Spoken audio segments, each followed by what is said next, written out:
कर रहे, जो यहाँ प्रवचन सभा में बैठे हैं वो उसको आचरण में लाए तभी यहाँ बैठे, ये भी ध्यान रखना।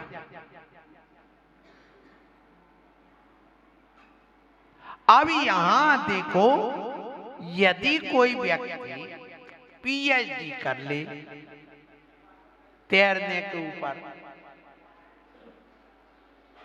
और उसको पानी में पटक दो और वो चिल्लाता रहे, हाथ ऐसे चलाए जाते, पैर ऐसे चलाए जाते हैं किनारे पर आने के लिए, सिर्फ बोल रहा है और हाथ पैर नहीं चला रहा, तो क्या होगा?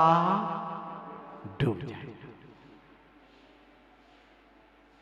तो जैसे पीएचडी तो कर ली तैरने के ऊपर, पूरी व्याख्या भी कर रहा, व्याख्याता बन गया, डॉक्टर की उपाधि भी ले ली मुकेश जी, परंतु उसने क्रिया नहीं की, तो वो डूब रहा है। इसी प्रकार से तुमने खूब ज्ञान प्राप्त कर लिया, खूब श्रद्धा भी कर ली, लेकिन आचरण में नहीं उतारा, तो निश्चित है कि डूबना ही है। इसको भगवान भी आ जाएं तो बचाने वाले नहीं। अब एक व्यक्ति ने कुछ भी ज्ञान प्राप्त नहीं किया, पीएचडी भी नहीं की, स्कूल गई नहीं, अंगूठा छाप है, गांव में रह रहा है, जंगलों में, और उसने देखा कि मेरे पिताजी जब नदी पार करते हैं तो वो ऐसे ऐसे हाथ से पानी हटाते हैं और पैरों को ऊपर नीचे करते हैं, और वो पैरों को यूं यूं कर रहा, पानी हटा रहा है, यूं यूं कर रहा है, और करते करते यूं यूं करते करते बढ़ता गया, तो वो कहाँ जाएगा? किनारे आ जाएगा। बस इसी प्रकार से शिवभूति मुनि जैसे एक शब्द का ज्ञान नहीं, और उन्होंने अपना पुरुषार्थ जगाया, मुनि बन गए, केस लॉन्च कर लिए, बैठ गए। बस एक ही बात याद रह गई कि आत्मा अलग है, शरीर अलग है, और पुरुषार्थ करना प्रारंभ कर दिया और केवल ज्ञानी हो गए। और आप केवल ज्ञानी के सारे श्रुत ज्ञान को लेकर बैठ गए। श्रुत ज्ञानी को पूरा ले लिया और लेकर के बैठ गए, लेकिन आचरण में नहीं आया, तो वो निगोद भी जाकर के अक्षर का अनंत महाभाग उसका ज्ञान बचा। और ये थोड़ा सा ज्ञान लेकर के, चिनगारी मात लेकर के, जैसे चकमक बटैया होती ना, एक लोहे का टुकड़ा होता है, उस लोहे के टुकड़े से एक जो स्फटिक जैसा जो पत्थर आता है सफेद, उस पर यूं मारते हैं तो उससे चिनगारी निकलती, और उस पर रुई रखते हैं तो वो आग पकड़ लेती। बस ऐसे ही आचरण की चिनगारी आपकी निकली है, और वहां पर आपने अपने जीवन को लगा दिया, तो केवल ज्ञान रूपी प्रकाश अपने आप प्रकट हो जाता है। बस यही करना है, इसी का नाम मोक्ष पुरुषार्थ है। इसलिए हमें बहुत ज्ञान नहीं चाहिए, हमें वेद विज्ञान चाहिए। बस बहुत ज्ञान से केवल ज्ञान नहीं होता, वेद विज्ञान होने से केवल ज्ञान होता है। वेद विज्ञान करो, शरीर अलग है, आत्मा अलग है, हमें यही सब छोड़ करके जाना है, पर हमारे कुछ कर्तव्य हैं वो भी हमें पूरे करना है। कर्तव्य समझ करके अपना कार्य करो, अधिकार जमा कर मत करो, कर्तव्य समझ करके कार्य करो। यदि दूसरों पर अधिकार जमा करके कार्य करते हो तो मिथ्या दृष्टि, क्योंकि तुम किसी के अधिकारी स्वामी नहीं बन सकते हो पर द्रव्य के,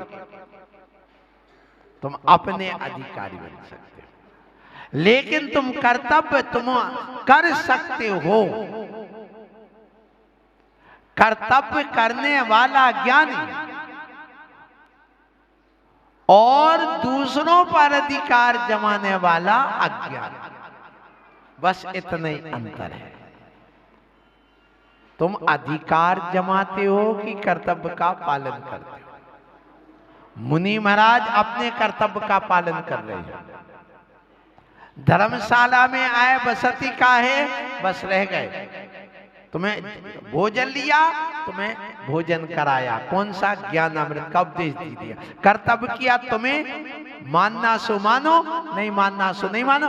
हम अधिकार नहीं जाए, तुम मेरे ही भक्त हो, इसके अलावा कहीं नहीं जाओगे, तो ये अधिकार है। ये मेरी बसती का है, इसमें कोई हाथ नहीं लगाएगा, तो अधिकार हो गया, तो मोक्ष मार्ग से हट जाता है। इसलिए ऐसा जो कार्य यहां पर बताया जा रहा है कि आप क्रिया करें, ऐसी क्रिया करने से हमारा मोक्ष मार्ग बनता है, और मोक्ष मार्ग बन जाता है सो हम आगे बढ़ जाते हैं और धर्म कार्य हम अपना करने लगते हैं। जैन धर्म में वस्तु स्वभावो धम्मो, वस्तु का स्वभाव ही धर्म का। कोई पूछता है तुमसे सबसे पुराना धर्म कौन सा है, तो आप क्या कहोगे? जैन धर्म। अनादिकालीन धर्म कौन सा है? जैन धर्म। और अनंत काल तक चलने वाला धर्म कौन सा है? जैन। क्यों? बाकी के धर्म मिट जाएंगे? हाँ, मिट जाएंगे। क्यों? जो उत्पन्न हुआ है वो मिटेगा, जो है वो कभी मिटेगा नहीं। इस सिद्धांत है। वो वस्तु का स्वभाव कभी मिटता नहीं।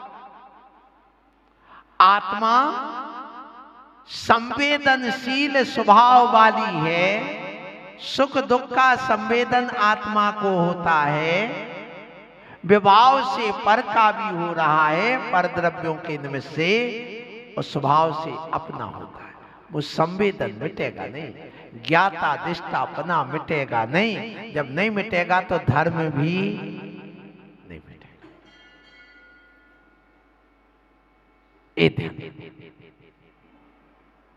अहिंसा, दया, करुणा, अनंत गुणों में आत्मा का गुण है, वो कभी मिटने वाला नहीं। हिंसा आत्मा का गुण नहीं, इसलिए वो मिटाई जाती है। उसको मिटाना पड़ता है, वो मिट जाती है। लेकिन अहिंसा कभी मिटती नहीं। अहिंसा परम धर्म है, ये स्वभाव है। कोई भी जीव मरना नहीं चाहता है, मरना किसी को पसंद नहीं। हाथ पैर तोड़वाना, तोड़ना किसी को पसंद नहीं। और जो इसको धर्म मानता वो मिटेगा, पक्का है। तो जैन धर्म अनादिकालीन है, वस्तु स्वभाव को मानने वाला है। अग्नि गर्म है, कब से है? जब से अग्नि। अग्नि कब से? अनादिकाल से। कब तक रहेगी? अनंत काल तक रहेगी। जब भी अग्नि होगी वो गर्म ही होगी, जलाएगी, प्रकाश ही करेगी, उसको कोई मिटा नहीं सकता। यही तो जैन धर्म का सिद्धांत है। इसलिए जैन धर्म कभी मिटने वाला नहीं। भले ये व्यवहार का कहने वाला धर्म मिट जाए, लेकिन जैन धर्म कभी मिट नहीं सकता। ये शाश्वत सिद्धांत वाला धर्म है। ये नकलचियों का धर्म नहीं, ये ज्ञानियों का धर्म, वेद विज्ञानियों का धर्म। ये भेड़ बकरी जैसे चलने वाला धर्म नहीं है, ये भी ध्यान रखना।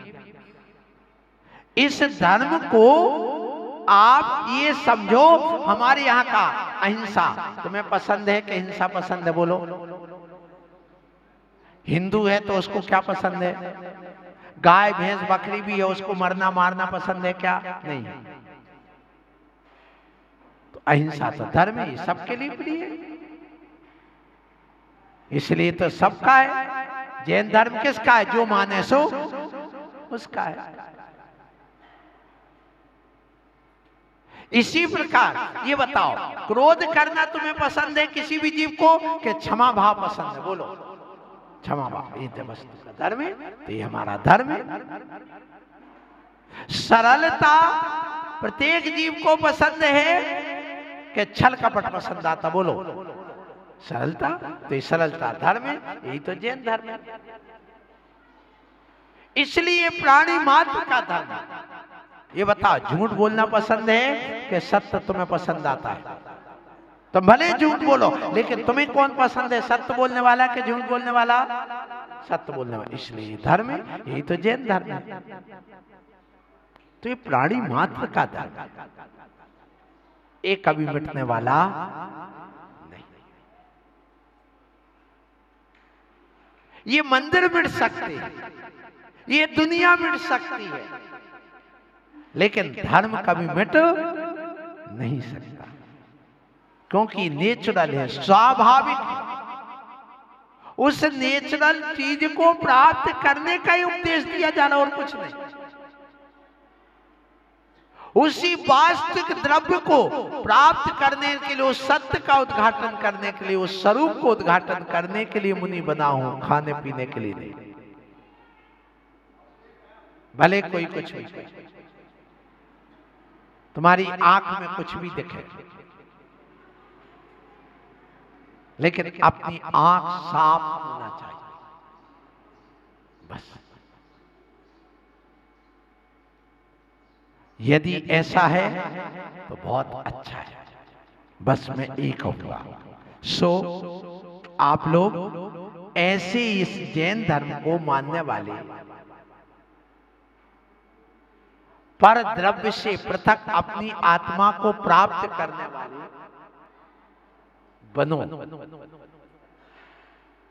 यदि ऐसे बने तो सच्चे बनिया हो।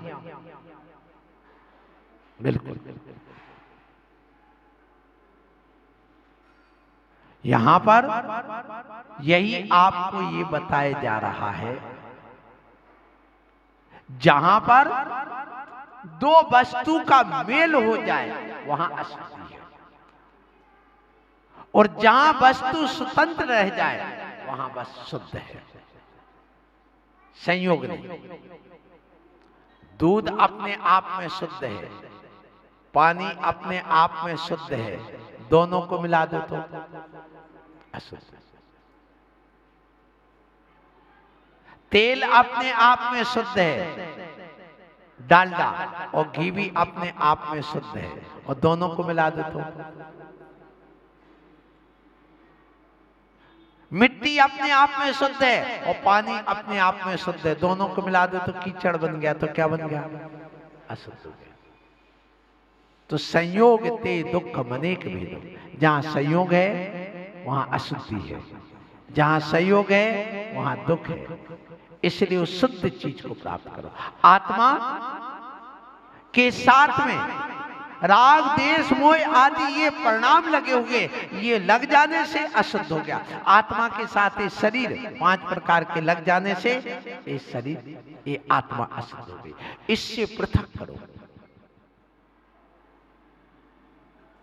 सोना है, सोना अपने आप में शुद्ध है, उसमें यदि तांबा मिला दो तो अशुद्ध हो गया।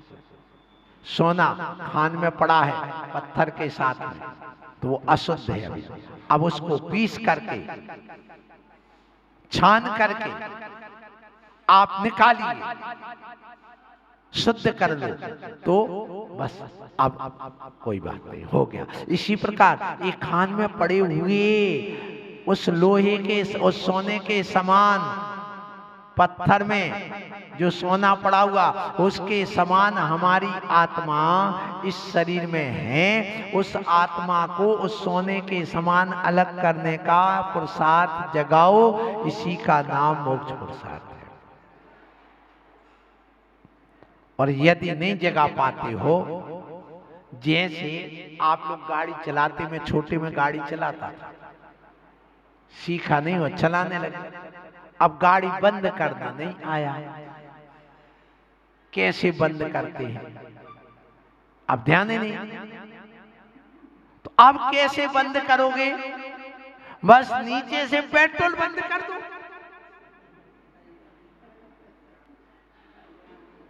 नीचे से पेट्रोल बंद करोगे तो गाड़ी कब तक चलेगी? आधा 1 किलोमीटर अधिकतम अपने आप गाड़ी बंद हो जाएगी। इसी प्रकार तुमसे राग द्वेष रूप की गाड़ी बंद नहीं हो रही, संसार की गाड़ी की स्पीड नहीं जा रही है, बंद नहीं हो पा रही। बस इसलिए हमारे भगवान महावीर स्वामी ने कह दिया कि तुम तो उपवास करके बैठ जाओ, खाना पीना बंद कर दो, अपने आप ये गाड़ी संसार की बंद हो जाएगी और आगे बढ़ जाएगी। इसलिए व्रत उपवास का महत्व है, तो इस मोक्ष मार्ग है, ये कार्य करो। ऐसा कार्य करने से हमारी क्रिया सम्यक हो जाएगी और हमें सम्यक दर्शन की प्राप्ति हो जाएगी। सम्यक दर्शन मोक्ष मार्ग का प्रथम, मोक्ष पुरुषार्थ का प्रथम अंग, प्रथम वस्तु, प्रथम सीढ़ी, प्रथम आधार, प्रथम डंडा, कुछ भी कहिए। श्रद्धा के बिना संसार से मुक्ति नहीं मिल सकती। श्रद्धा के बिना तुम सिद्ध नहीं बन सकते। श्रद्धा के बिना संसार नहीं छोड़ सकता, ये निश्चित बात है। श्रद्धा के बिना सुख नहीं मिल सकता। आप लोगों ने शादी करी है, महिलाएं जितनी बैठी इधर, तुम्हारी शादी के पहले तुम्हारे माँ बाप ने तुम्हारे, जहां तुम ससुराल में बैठे हो, उन पर श्रद्धा किया कि नहीं किया? ना